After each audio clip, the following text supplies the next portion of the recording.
And what did you do on Titanic?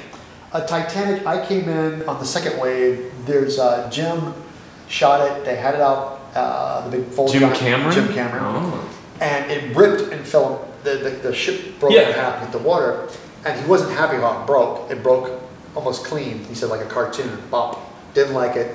So he wanted to not reshoot that, but also shoot bits and pieces of like show it start to rip and have different angles. And he would really focus on this thing ripping. So they brought the boat back out to Playa Vista, I think.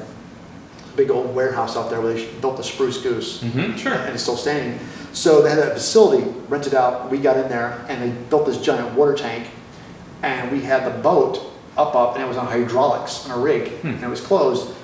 And there was a team of model makers. And we would take sheets of lead. And we'd have rubber gloves on because lead is toxic. And we had to cut and burnish lead and make basically sheets with little rivets through it and drill. So with the gag was when it ripped, it would all twist and tear like metal. So we actually used real lead. And we put little portholes and windows back in, and we loaded the thing up with furniture and charges, and they would drain the tank, tilt it up, we'd get in, we'd finish the edge, and my buddy Ted Van Dorn, who was the lead painter on the show, he'd get in there, paint it to match the ship, weather it all in, and then they'd fill it back up with water, which was, again, let me tell you, this took hours to fill up with water. And also, I think it took a week to rig. So, and we'd fill up with water, get the fans going, get the high-speed cameras, more than when we had action, breathing, and it'd drop and water would splash and explode. And then we'd take the dailies, ship them to Jim, and Jim would watch them on this big screen monitor. And I'll tell you one thing about working with Jim Cameron and that film. There's always the films like, you see that phrase like, you know, Robert Zemeckis film or a Jim Cameron film.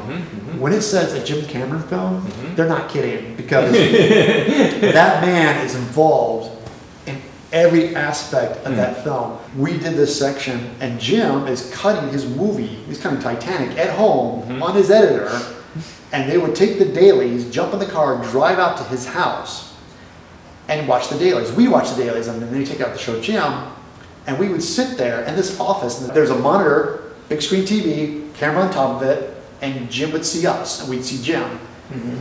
And Jim would watch the dailies. And we'd watch, on the big screen film, watching Jim watch the dailies as we watched Jim watch the dailies. And so when he looked at the monitor, he could see all of us, we could see him. So therefore, when anything Jim said, and this is what was so great about that, was that we all had to be there, and it was great. Because I work in a lot of shows where they let the supervisors, you know, no, everybody was, and whoever was involved in the project, you went there. Because that was part of the job. That was exactly how it needs to be. So Jim would come in there and he would just watch stuff. And he would break it, go, okay, yeah, this is good. You know something? I like this, I like that. It's like, okay, like there's like, no, I'm not going to hang anybody out to dry, but there was portals, those little windows. On the side of the ship, and I think there was smoke coming through the portal windows. And Jim's like, how is there smoke coming out of portal windows? Wow, he notices that level of detail? Jim Cameron. So he said there's smoke coming out of the portal windows before the ship breaks. Why would that be if there's glass, and there should be glass behind those windows? And that was something that slipped to the grid. I think, you know, whoever saw what, and we're all standing there in complete horror because he's absolutely right.